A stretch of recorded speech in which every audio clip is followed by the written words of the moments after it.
அறுவடை ஆய்வறிக்கையில் விவசாயிகளின் இழப்பை முறையாக சேர்க்காமல் மோசடியில் ஈடுபடும் காப்பீடு நிறுவனங்கள் மீது நடவடிக்கை எடுக்க வேண்டும் என்று தமிழ்நாடு அனைத்து விவசாயிகள் சங்கங்களின் ஒருங்கிணைப்பு குழு தலைவர் PR பாண்டியன் வலியுறுத்தியுள்ளார்.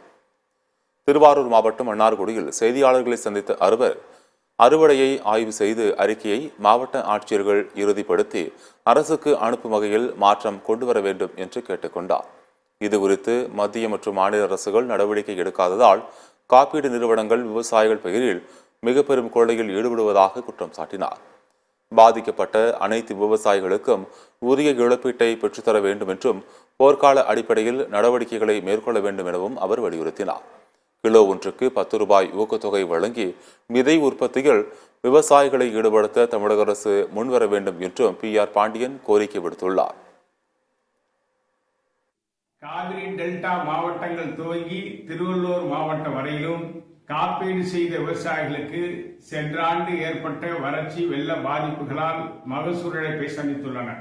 அவ்வாறு மகசூல் இழப்பிற்கு ஏற்ப இழப்பீடு வழங்க வேண்டிய காப்பீட்டு நிறுவனங்கள் இழப்பீடை பெயரளவில் வழங்கிவிட்டு மிக பெரும் கொள்ளையில் ஈடுபட்டுள்ளன.